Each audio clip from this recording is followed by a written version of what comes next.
Hi everybody and welcome back to another listing design studio session. My name is Scott. I am the listing designer and I help real estate agents and home sellers maximize their listings through strategic design. I'm doing this series to show how a few strategic design updates can completely change how buyers feel about a home and how quickly it sells.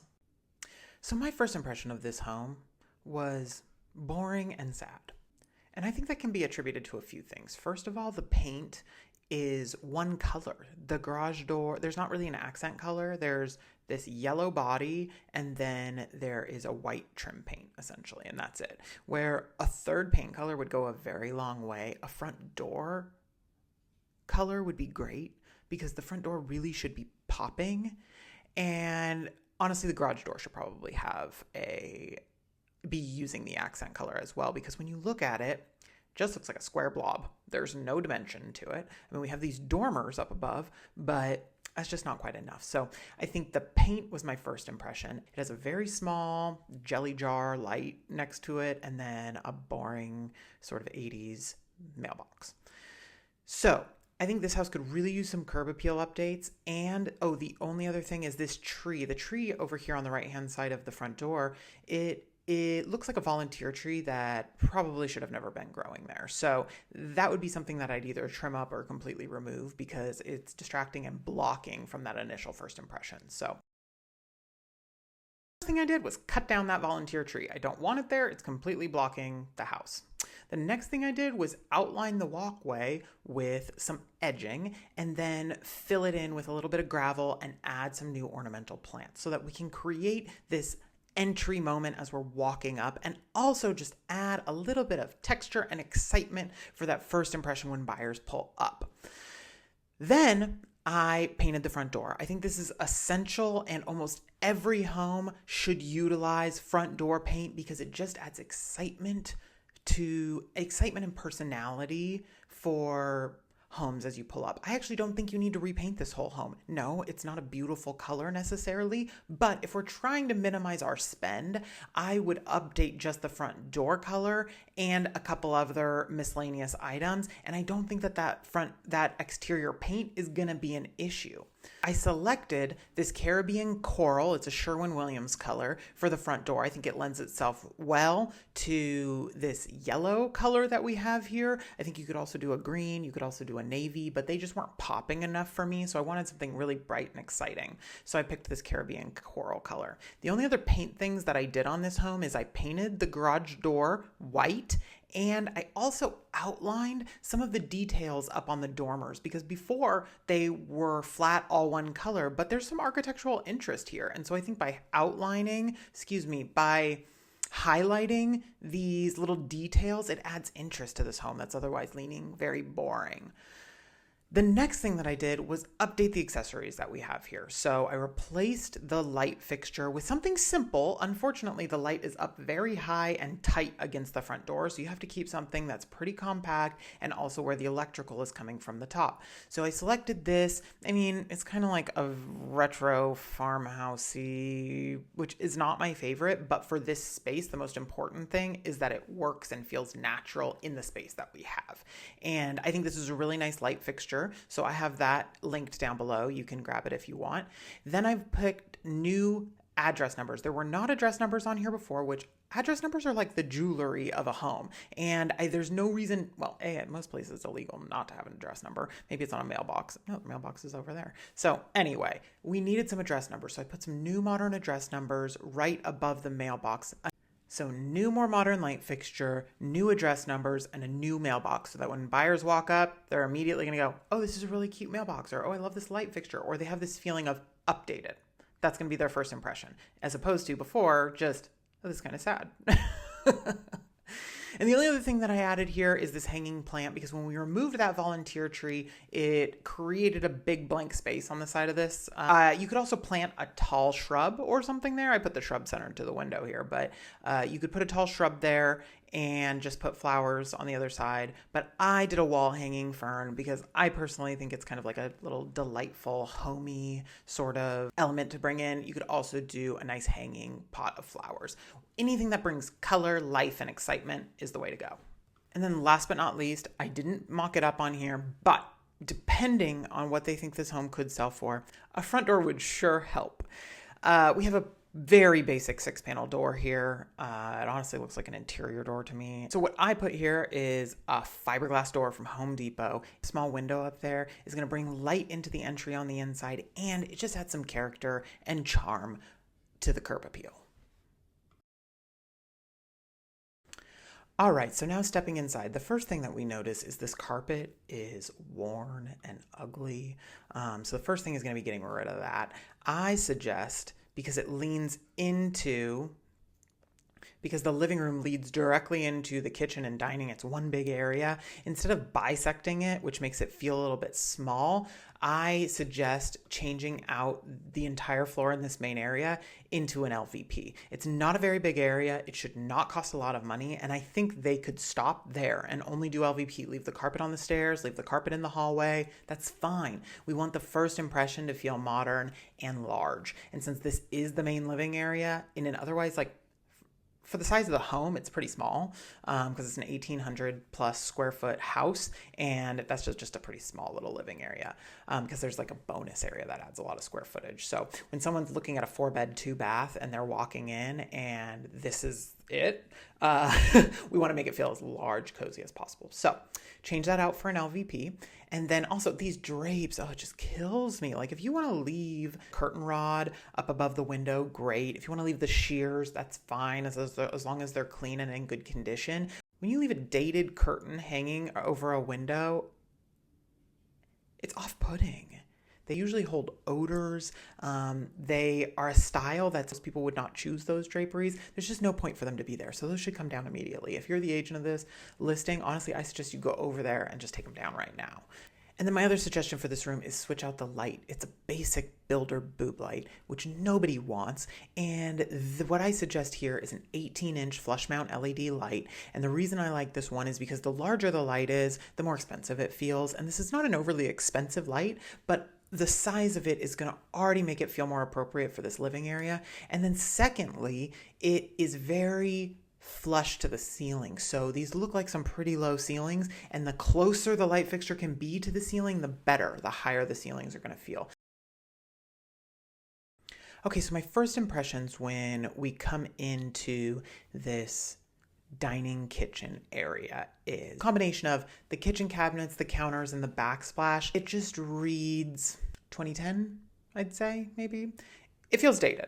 Whatever. It feels 15 years dated at least. So we need to update something to make it feel more updated. It looks like it's in decent condition, but it's not what buyers are craving, wanting, dreaming of, okay?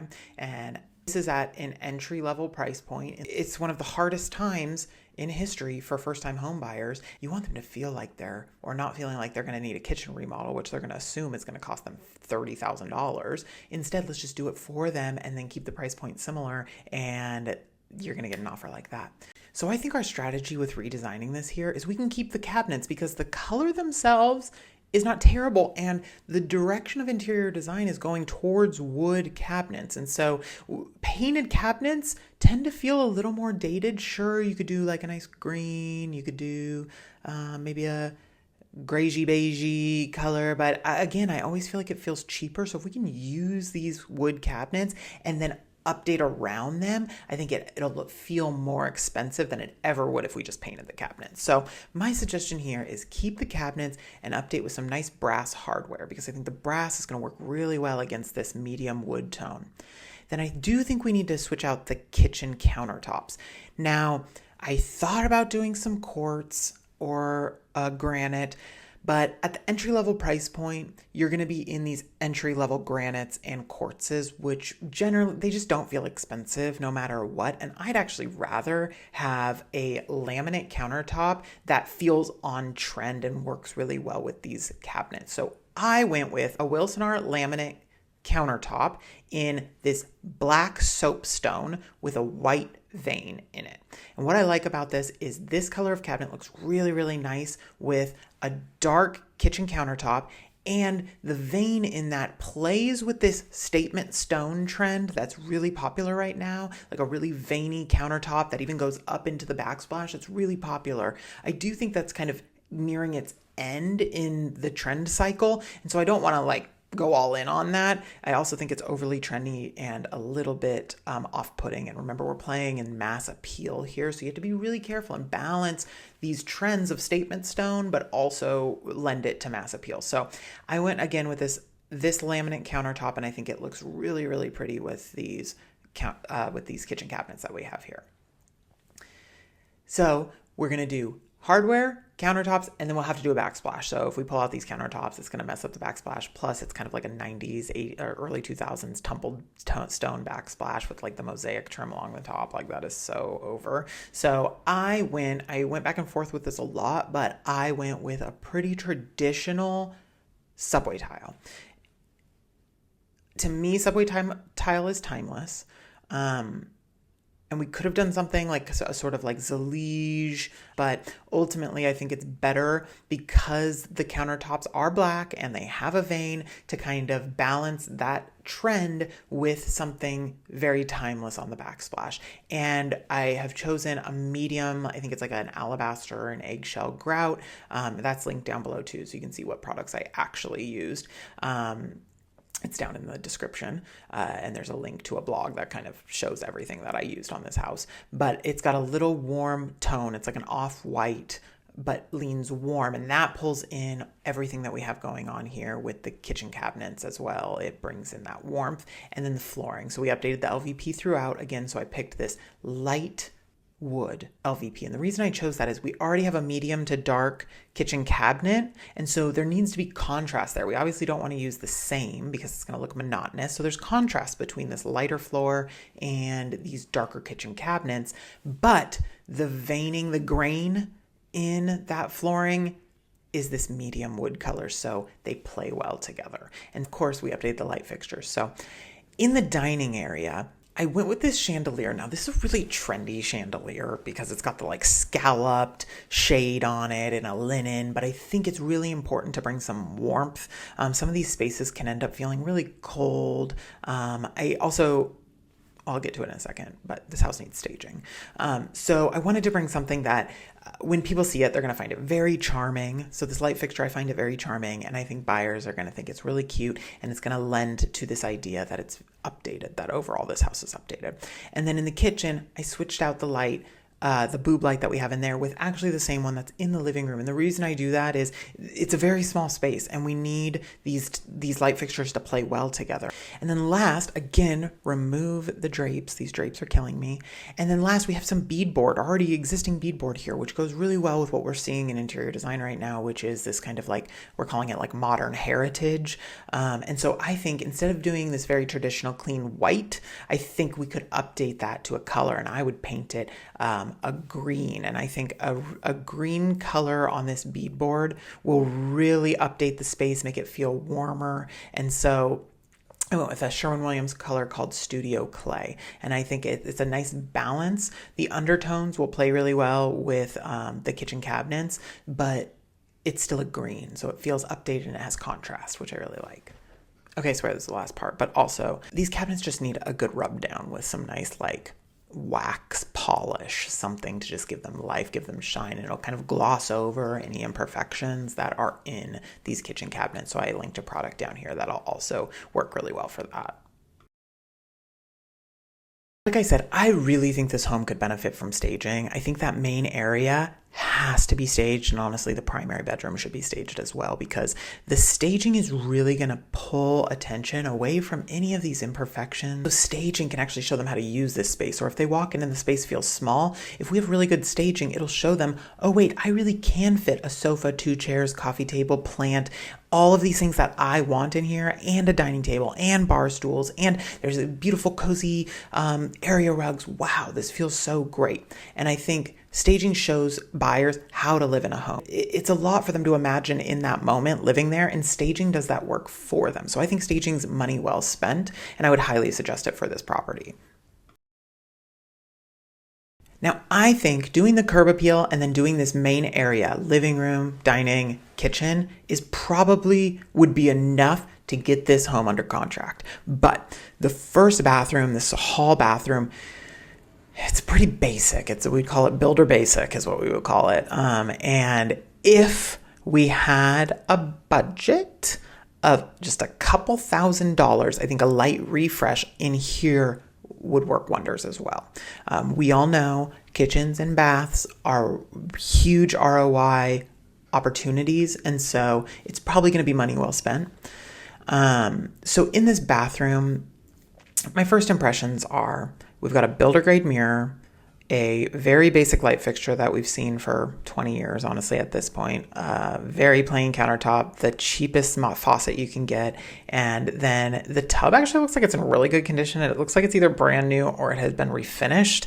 But the problem is the shower surround is a different color. It's like yellowing. And whether it's just that the shower surround is like an alabaster color or a biscuit or an almond color and the tub is white, and that was just a mistake on somebody's part, it doesn't matter. It looks dirty. It looks like it's been used or old, or it's just discolored over time. Whether that's true or not, it's just the perception. And since there's not much going on here, not much for buyers to fall in love with here, that's what they're going to focus on. That's what buyers are going to focus on. So in this room, I would update the mirror, the light fixture, and the faucet. I'd keep it in the same metal so that we don't have to update the towel bars or the knobs or anything like that. And I would also update the shower head. If I was getting a plumber in there to do the faucet, I would have them do the shower head too, because I would switch it out because it's just unappealing. It's unappealing. If it just was just a normal shower head, it would look more expensive.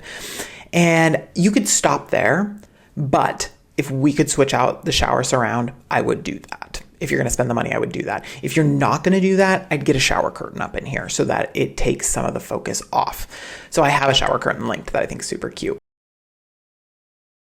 So those were the main areas, but there's a few other little things throughout this listing that I would do. And first, upstairs we have this bonus area, and the ceiling is painted with clouds. What I hate about this is that it eliminates, let's also say, and there's drapes in every room. Take them down. Take all the drapes down. They're ugly. Take them down.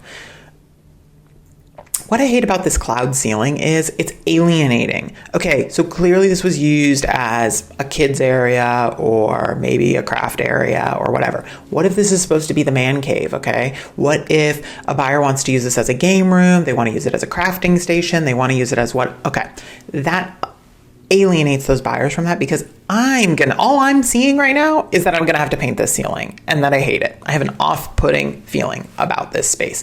And it makes the ceiling feel so low. If all of that was just painted white, it would feel large. In photos, the ceiling would feel far less low.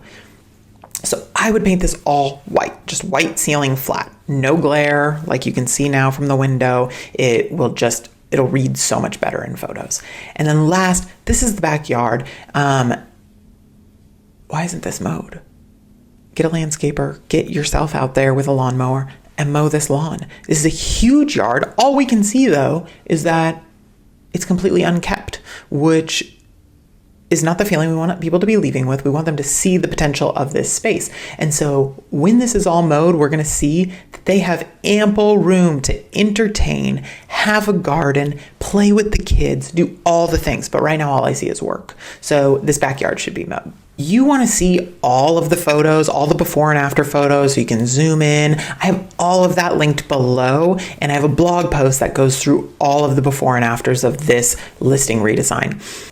And if you want all of the links to the items that I used here, they're all linked in the description below, or they're in the blog post that's also linked below. You can go check out the blog post. It's a little bit easier to read. There's photos of everything, so you can see what you're clicking on.